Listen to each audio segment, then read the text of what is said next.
Hello everyone, how are you? Good morning to all of you. कैसे हैं सब लोग? आई होप आप सभी मस्त होंगे और स्वस्थ होंगे।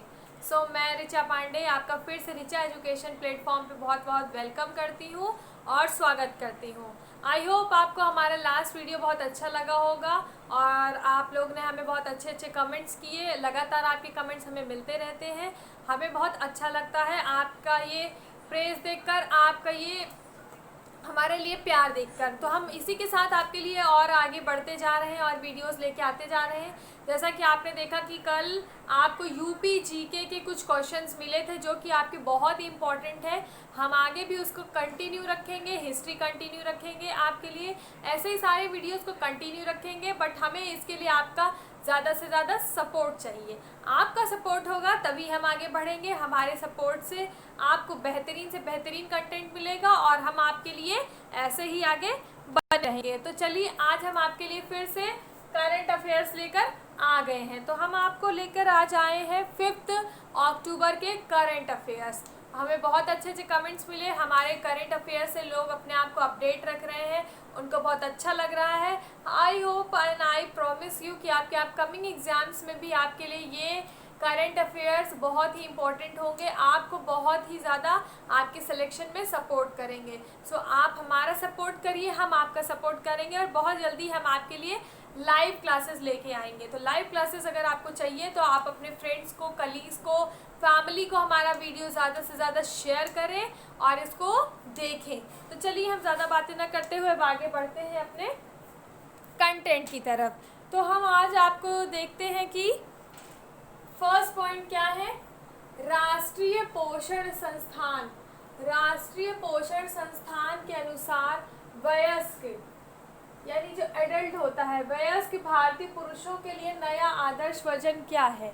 इसका मतलब ये है कि जो हमारा वयस्क कोई भारतीय पुरुष है तो राष्ट्रीय पोषण संस्थान के अनुसार इसका एक आदर्श यानी कि जो एक कहते हैं ना स्टैंडर्ड वेट क्या होगा, वो होगा 65 kg। 65 kg जो आपका वेट है, 65 kg ये आपका स्टैंडर्ड वेट है एक राष्ट्रीय पोषण संस्थान के अनुसार एक वयस्क भारतीय पुरुष का। इसके आगे हम चलते हैं तो हम देख रहे हैं कि हाल ही में रेडियो प्रिजन का शुभारंभ किया गया है। तो जो शुभारंभ हुआ है, शुभारंभ कहाँ किया गया है, को ये बताना है। रेडियो प्रिजन का जो शुभारंभ कहाँ किया गया है, तो और कहीं नहीं बल्कि आपका अहमदाबाद में आपका रेडियो प्रिजन का शुभारंभ किया गया है। इसके आगे हम चलते हैं, इसके आगे हम बढ़ते हैं तो हम ये देखते हैं कि इसके आगे हम देखते हैं कि हाल ही में सफलतापूर्वक ईज ऑफ डूइंग बिजनेस ये जो आपका है, ये ईज ऑफ जो डूइंग बिजनेस है, सुधारों को अपनाने वाला पहला राज्य कौन सा है, यानी कौन सा ऐसा राज्य है जिसने सफलतापूर्वक ईज ऑफ डूइंग बिजनेस सुधारों को अपनाने का फैसला किया है। तो ये आपका कोई नहीं बल्कि आपका है ये आंध्र प्रदेश। तो आंध्र प्रदेश ने अपने ईज ऑफ डूइंग बिजनेस के सुधारों को अपनाने का फैसला किया है। अब इसी के साथ हम आगे चलते हैं, हम आगे देखते हैं। तो हम नेक्स्ट पॉइंट देखेंगे कि कौन सा शहर 2023 टेबल टेनिस विश्व चैंपियन की मेज़बानी करेगा।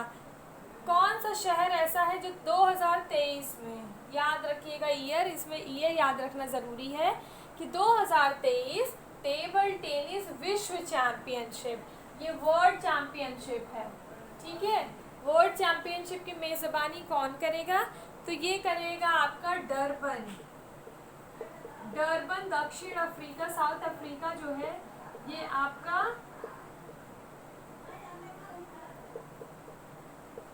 दक्षिण अफ्रीका, साउथ अफ्रीका जो है आपकी, ये विश्व चैंपियनशिप की मेज़बानी करेगा। अब हम नेक्स्ट आपका देखते हैं कि नेक्स्ट पॉइंट क्या है। विश्व पशु दिवस, विश्व पशु दिवस कब मनाया जाता है, तो विश्व पशु दिवस आपका मनाने का जो डेट है वो है 4 अक्टूबर। मैं इसको आपको याद कराने की ट्रिक बताती हूँ। तो ट्रिक ये है कि विश्व पशु दिवस 4 अक्टूबर को है, तो जो पशु होते हैं उनके कितने पैर होते हैं? उनके पैर होते हैं 4, ठीक है, 4 अक्टूबर। अक्टूबर का ऐसा सच मुझे कोई ट्रिक नहीं जो है समझ में आ रहा है, जो कि आप ये समझ सकते हो कि अक्टूबर में है, तो हमने 4 अक्टूबर को इसको ऑप्ट किया है, विश्व पशु दिवस को 4 अक्टूबर को हमने ऑप्ट किया है, तो ये हमारा है हो गया 4 अक्टूबर। ये पॉइंट्स आपके लिए बेहद इंपॉर्टेंट है, चाहे वो आपको मेज़बानी का हो, ये भी आपके लिए बहुत इंपॉर्टेंट होता है। और ये इस तरह के क्वेश्चन जो होते हैं थोड़ा सा इकोनॉमिक्स से जो रिलेटेड होते हैं, ये भी क्वेश्चन आपका इम्पोर्टेंट है। शुभारंभ जो है कि शुभारंभ मैंने आपको बताया था, शुभारंभ, उद्घाटन दिवस और टाइटल, अवार्ड, ये सभी आपके लिए बहुत इम्पोर्टेंट है। हाँ, सैन्य अभ्यास, ये भी, तो आप इसे नोट डाउन कर लीजिए, फिर हम इसके आगे बढ़ते हैं।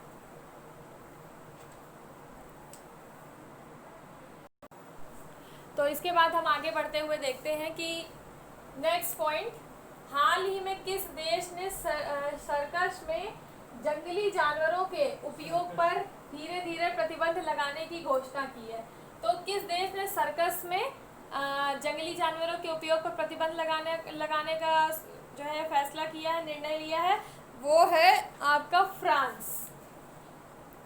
फ्रांस ने ये निर्णय लिया है कि जो आपके जंगली जानवर सर्कस में प्रयोग किए जा रहे हैं, उपयोग किए जा रहे हैं, उनके प्रयोग पर धीरे धीरे प्रतिबंध लगाया जाएगा, उनको रोका जाएगा। ठीक है, आइए चलते हैं नेक्स्ट पॉइंट पर। नेक्स्ट पॉइंट आपका है कि हाल ही में अमेज़न ने कहा एक नया फुलफिलमेंट सेंटर लॉन्च किया है? अमेज़न ने कहा एक नया फुलफिलमेंट सेंटर लॉन्च किया है, तो हो सकता है आपको आइडिया होगा इसका कि इसका आंसर है तमिलनाडु। तमिलनाडु में अमेज़न ने एक नया फुलफिलमेंट सेंटर लॉन्च किया। ये भी आपके लिए बहुत इंपॉर्टेंट है, जहाँ पे लॉन्च से रिलेटेड है, इसलिए आपके एग्जाम से पूछा जा सकता है। वैसे आपके लिए कोई भी पॉइंट ऐसा नहीं है जो कि इम्पोर्टेंट ना हो, सारे ही पॉइंट आपके लिए बेहद इम्पोर्टेंट है। इसी के साथ हम नेक्स्ट पॉइंट पर बढ़ते हैं। हाल ही में किस देश के सैन्य विमान ने रक्षा संधि के तहत भारतीय एयरबेस पर पहली बार ईंधन भरा है? तो कौन सा ऐसा भारतीय एयरबेस सैन्य विमान है ने रक्षा के तहत, जो कि सैन्य विमान है रक्षा के लिए, रक्षा पर बेस संधि के लिए, रक्षा संधि के लिए भारतीय एयरबेस पर पहली बार ईंधन भरा है? ये आपको याद रखना है कि इसने पहली बार ईंधन भरा है, तो और कोई नहीं बल्कि आपका है अमेरिका। अमेरिका ने आपके सैन्य विमान ने रक्षा संधि के तहत भारतीय एयरबेस पर पहली बार ईंधन भरा है। चलिए नेक्स्ट पॉइंट चलते हैं कि भारत के नीति आयोग और किस देश के दूतावास ने डिकार्बोनाइजेशन के समर्थन में स्टेटमेंट ऑफ इंटेंट पर हस्ताक्षर किए? इसका मतलब ये है कि भारत के नीति आयोग और किस देश के दूतावास ने, आपको दूसरे देश का दूतावास का नाम बताना है जिसने डिकार्बोनाइजेशन के समर्थन में स्टेटमेंट ऑफ इंटेंट पर हस्ताक्षर किया है। तो ये आपका कोई और देश नहीं बल्कि आपका है नीदरलैंड। नीदरलैंड ने डिकार्बोनाइजेशन के समर्थन में स्टेटमेंट ऑफ इंटेंट पर हस्ताक्षर किए हैं। इसको आप नोट डाउन कर लीजिए, ये सभी पॉइंट आपके लिए बेहद इंपॉर्टेंट है। इसके साथ हम फिर आगे बढ़ते हैं।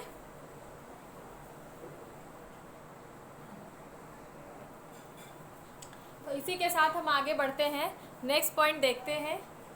नेक्स्ट पॉइंट है कि हाल ही में DRDO ने कहाँ से परमाणु क्षमता वाली बैलिस्टिक मिसाइल शौर्य, इसका नाम है शौर्य, का सफलतापूर्वक परीक्षण किया है?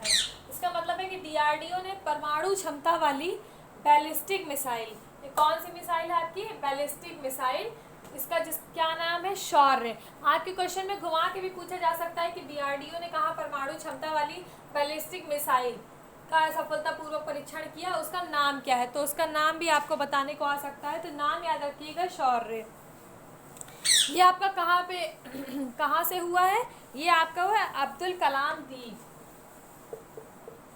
अब्दुल कलाम द्वीप, यहाँ से आपका इसका सफलतापूर्वक परीक्षण किया है। आइए नेक्स्ट पॉइंट पर चलते हैं। आपका आजकल आईपीएल चल रहा है, तो आईपीएल से रिलेटेड आपका नेक्स्ट क्वेश्चन है। आपको पता ही होगा जो लोग आईपीएल देखते हैं, आईपीएल में सबसे ज़्यादा मैच खेलने वाले खिलाड़ी कौन बन गए हैं? तो ये और कोई नहीं बल्कि हम सबके favourite MS Dhoni. MS Dhoni ji IPL में सबसे ज़्यादा मैच खेलने वाले खिलाड़ी बन गए हैं। इन्होंने सबसे ज़्यादा मैच आईपीएल में खेले हैं। इसके बाद हम नेक्स्ट पॉइंट पे चलते हैं। विश्व शिक्षक दिवस। आपको पता है कि हम भारतीय शिक्षक दिवस कब मनाया जाता है? अभी लास्ट मंथ आपका बीता है 5 अक्टूबर को। तो 5 अक्टूबर को जो है आपका शिक्षक दिवस होता है, बट विश्व शिक्षक दिवस कब होता है? तो विश्व शिक्षक दिवस होता है आपका 5 अक्टूबर को। ये आपको याद करने के लिए आसानी रहेगी। तो 5 अक्टूबर को आपका तो विश्व जो आपका शिक्षक दिवस है ये होता है आपका 5 अक्टूबर को, और जो आपका हम लोग सभी मनाते हैं शिक्षक दिवस वो होता है आपका 5 सितंबर को, 5 सितंबर को होता है। तो अब हम इसको याद करने के लिए ये कहते हैं कि डेट आपकी सेम है, बट आपका मंथ जो है आपका कहेंगे कि एक महीने बाद सितंबर के ठीक एक महीने बाद 5 अक्टूबर को आपका विश्व शिक्षक दिवस मनाया जाता है। नेक्स्ट आपका है 5वीं अंतर्राष्ट्रीय ऑनलाइन निशानेबाजी प्रतियोगिता की 10 मीटर एयर राइफल प्रतिस्पर्धा किस भारतीय ने जीत ली है? तो ये आपका 5वीं जो है आपकी अंतर्राष्ट्रीय ऑनलाइन निशानेबाजी। अब ऑनलाइन निशानेबाजी है, ये तो बड़ा इंटरेस्टिंग है कि निशानेबाजी भी ऑनलाइन कैसे होती है, ये आपको देखना था। तो 5वीं ऑनलाइन जो है अंतर्राष्ट्रीय निशानेबाजी प्रतियोगिता की 10 मीटर एयर राइफल की जो प्रतिस्पर्धा है वो किस भारतीय ने जीती है? तो ये आपके और कोई नहीं बल्कि विष्णु शिवराज पांडियन। विष्णु शिवराज पांडियन, इन्होंने 10 मीटर एयर राइफल प्रतिस्पर्धा जीती है। तो ये आपके आज के बेहद इम्पॉर्टेंट जो है करंट अफेयर्स थे। तो करंट अफेयर्स में हमने उन सभी टॉपिक्स को जो है कवर अप किया है जो कि आपके एग्ज़ाम पॉइंट ऑफ व्यू से बेहद इम्पॉर्टेंट है। आप और भी जगह पे देख सकते हैं कि हमारा जो कंटेंट है वो कितना आपके लिए बेनिफिशियल है। हमने हर पॉइंट को कवर अप किया है। हम डेली आपके हर पॉइंट्स को कवर अप करते हैं जो कि आपके एग्ज़ाम पॉइंट ऑफ व्यू से इम्पॉर्टेंट है और आपके एग्ज़ाम्स में पूछे जाएंगे। बस हम आपके साथ ऐसे ही बने रहेंगे। बस हमारी रिक्वेस्ट आपसे ये है कि आप हमारे चैनल को ज़्यादा से ज़्यादा सब्सक्राइब करें, ज़्यादा से ज़्यादा अपने फ्रेंड के साथ शेयर करें, और हम आपके लिए ऐसा ही कंटेंट बेहद इम्पोर्टेंट और बहुत ही कोर इम्पोर्टेंट लेके आते रहेंगे मैटर। सो हमारे साथ बने रहिए, हमको सपोर्ट करते रहिए। हमारा चैनल आपका चैनल, आपकी सफलता हमारी सफलता। बस इसी के साथ हम आज को आपको इस वीडियो से अलविदा कहते हैं। मिलते हैं नेक्स्ट वीडियो में। Till then bye bye, take care, जय हिंद।